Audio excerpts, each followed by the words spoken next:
Woo, woo, woo, woo, woo, woo. Come back, come back, come back. G'day crew. I haven't been crabbing for a while and it's getting close to Christmas, so I wanted to drop a few pots around and find out where the crabs are with a view to bagging a feed of crabs for the family on Christmas Day. Now don't get me wrong, crabs are best eaten fresh, so I don't plan on keeping any that I catch today for Christmas, that is if I catch any. I just want to locate where they are. You wouldn't think that'd be very hard, since I was managing a feed of crabs up to a few months ago when I stopped dropping pots, and the word is that there are heaps around in the bay at the moment. However, you can never be sure, and if you want to be sure of getting some for a particular occasion, then you need to do the homework beforehand. In fact, with just over 2 weeks to go till Christmas, I may already have left it too late to begin my search. Sometimes it takes 3 or 4 trips to find them, particularly when you're limited to 4 pots. Having a decky and an extra 4 pots does speed things up a bit. We'll just see how it goes. The forecast wasn't too bad this morning, and the wind is reasonably close to the prediction, but with wind against tide at the moment, it's a good bit rougher than I would have hoped. I didn't particularly feel like getting beaten up by pouring on the power to get to my fishing spot in time for the tide, so I decided that since I was going to go slow anyway, I may as well go a couple of knots slower and throw out a lure to see if there are any mackerel around. I didn't expect to hook any going across the paddock. That's a rare event and has only happened to me a few times. I did think I might have been in with a chance southeast of the Hope Banks, and while I did hook up, it wasn't at all what I wanted. Oh, it's popped up. Let's see if there's anything on him. Oh, he's gone down again.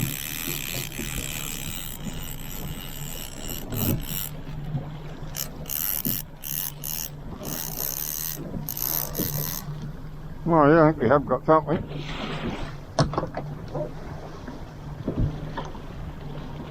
It's a bloody grinner again. Jeez. Oh, I'm cleaning the bay out of grinners, that's for sure.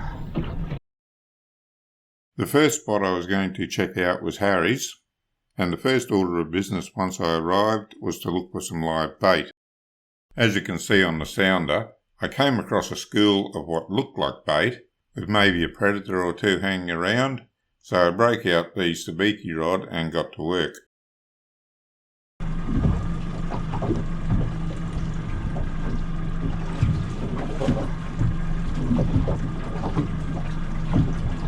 Yeah, ain't what I want.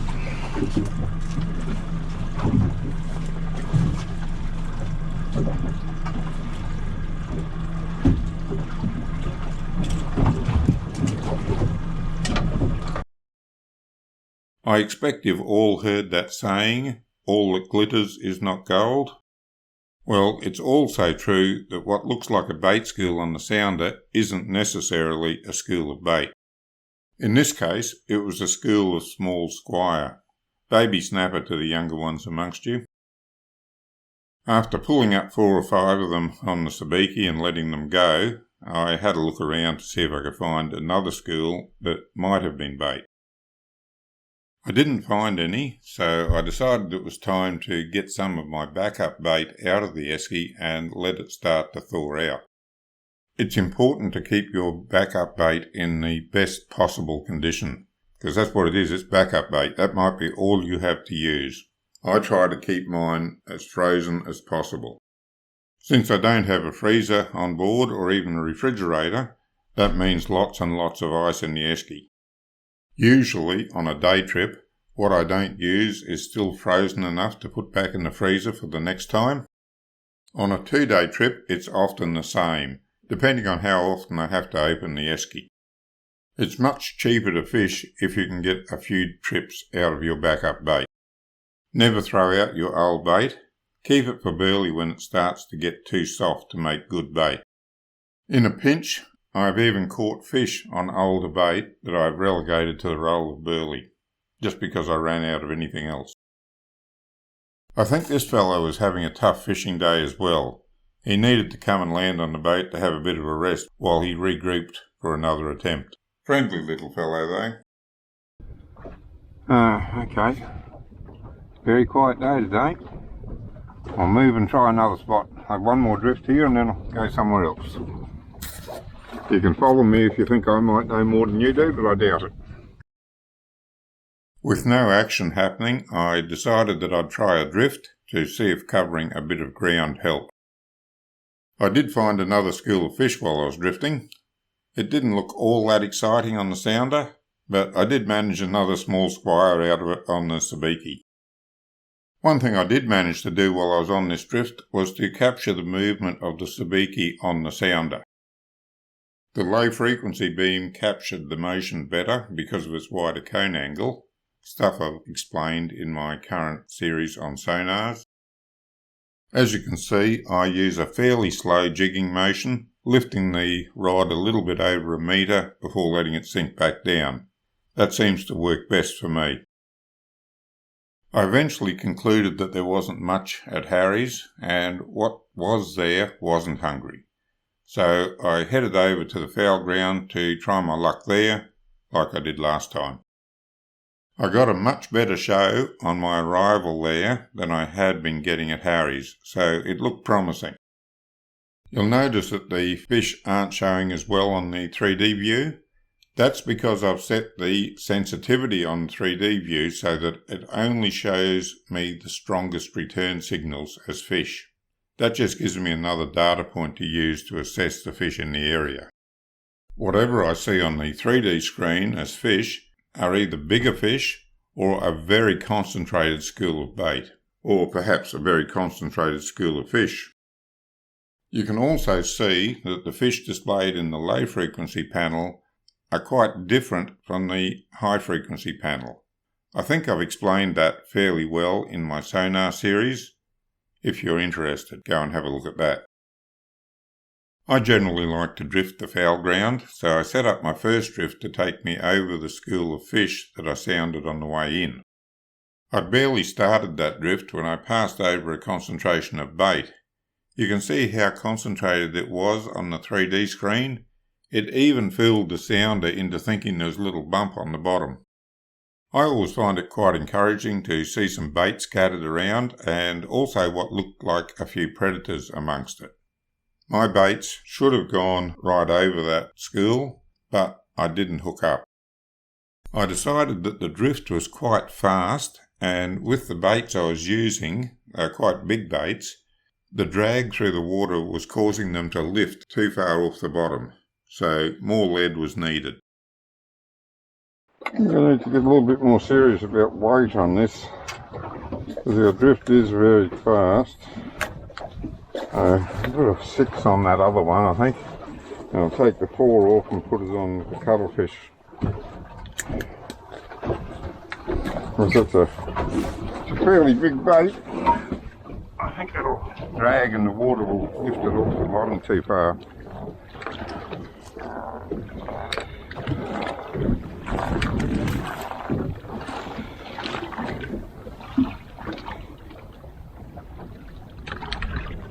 That one's off.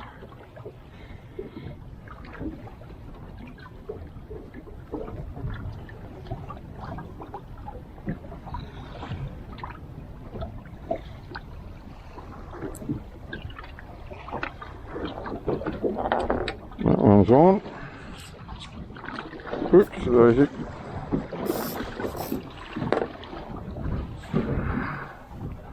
Now I'll put this one on up here. Give it a bit more weight further up the line.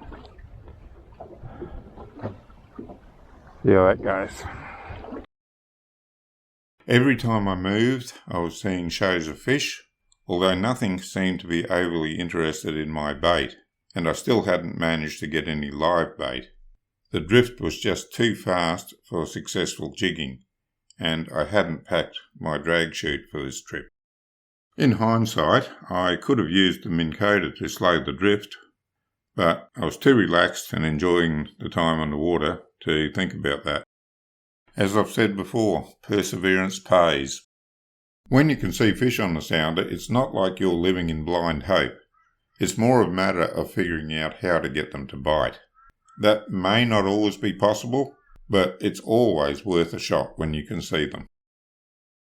And when it does happen that they bite, it often happens when you're doing something else.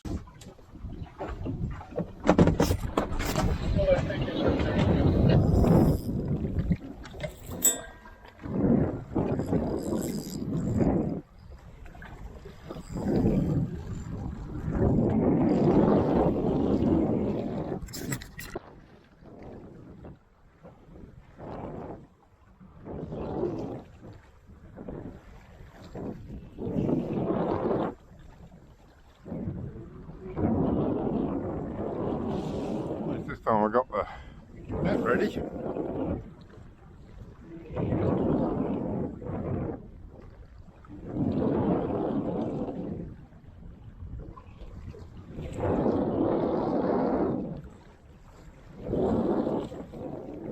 I think it's a huge one.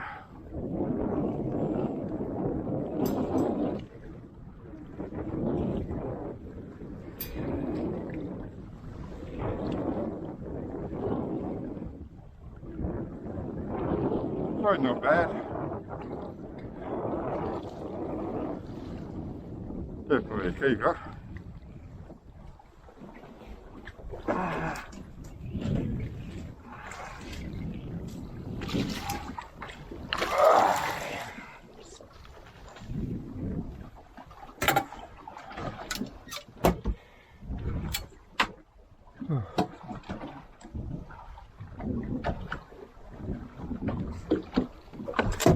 Right.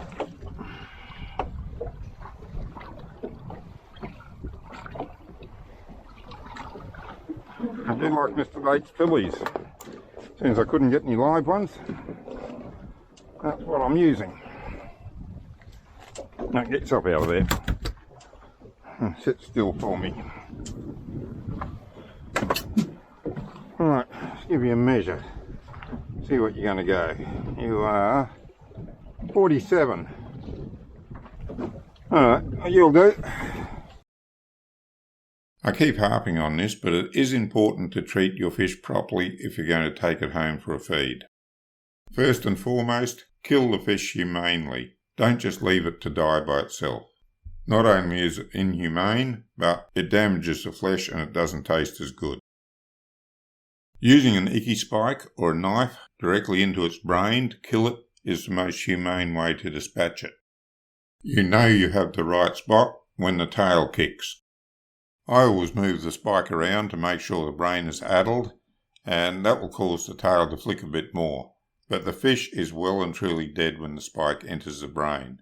The flicking of the tail while I move the spike around is just random electrical signals being fired off as the spike destroys the brain. Now the idea of shikijimi is to destroy the nerve down the spinal column, which also enhances the texture and flavour of the fish.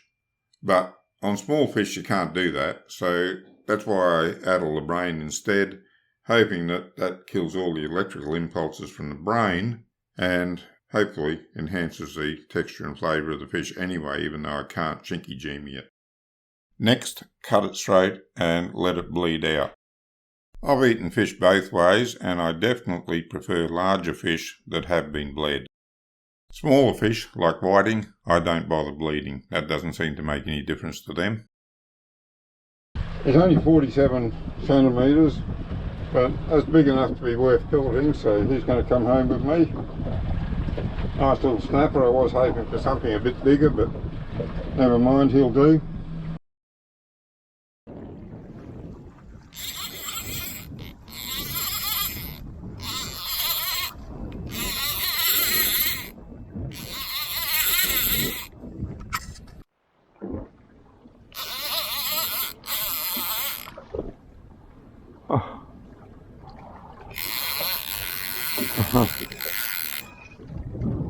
I'm following that in, the shark I think.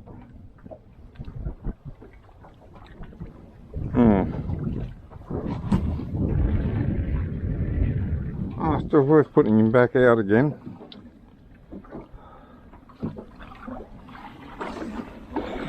I don't have time to rebait it.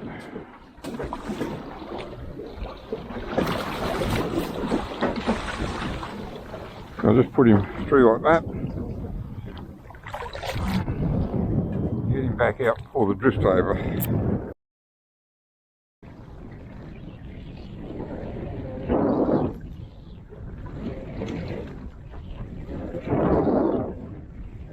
Ah, okay. What was that? If I had had my eyes open, I would have seen him, I think. I was watching the rod at the time, the reel. Alright, never mind. Next time.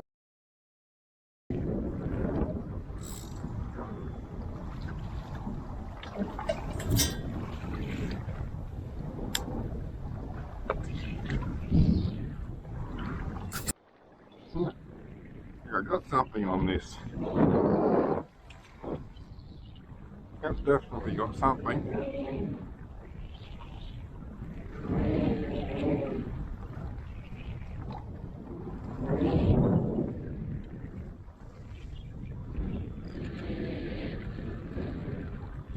He might be a better fish too than the last one.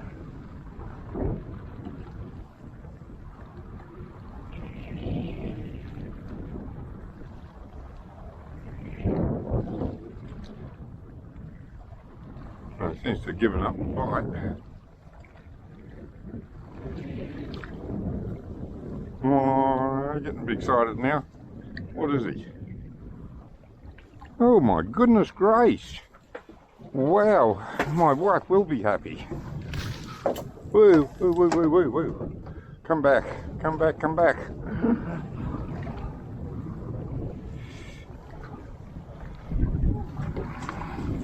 No wonder he fought funny.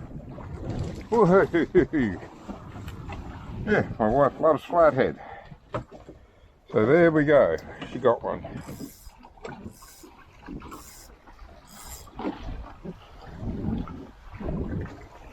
Again, filtered from Mr. Bait. Alright, let's see about getting you out of here and see what you measure. Whoops a daisy. Oops, don't go over there. And there's a nice 52 centimetre flathead. Here's a nice, really nice one, that one. My wife likes flathead, so she'll be pleased with that. Well, that was certainly a surprise catch on the foul ground. I've never actively targeted flathead. All the flathead I've ever caught have been bycatch when I was fishing for something else. But flathead are very good eating and always a welcome catch. But once the tide turned, that seemed to be the end of it. I did a few more drifts, but I only got a couple of undersized squire for my trouble, so I decided to call it a day and go and check my pots. There you go. Now I had spread my pots out in depth as well as over a fairly wide area, albeit in basically the same general locality. Well, I only had a soak for a few hours, but I don't think the crabs were there, at least not in the numbers I need to catch to feed our large family on Christmas Day. I figure I've got one more chance to find them before Christmas. Assuming I do find them, my plan is to conscript one of the family as a decky so that I can take 8 pots out and go out on the 23rd to get a feed of fresh crabs for the 25th. Fingers crossed. Now things are getting very hectic, as it always does this time of year with Christmas so close. I plan to do at least one more video, hopefully 2, maybe even more if I can, before the new year. It just depends on lots of factors. I'm not sure if they're going to be fishing videos or if I'll have time to put another episode together for the sonar series. But either way, make sure you hit that subscribe button and the bell notification to find out. Until then, good fishing.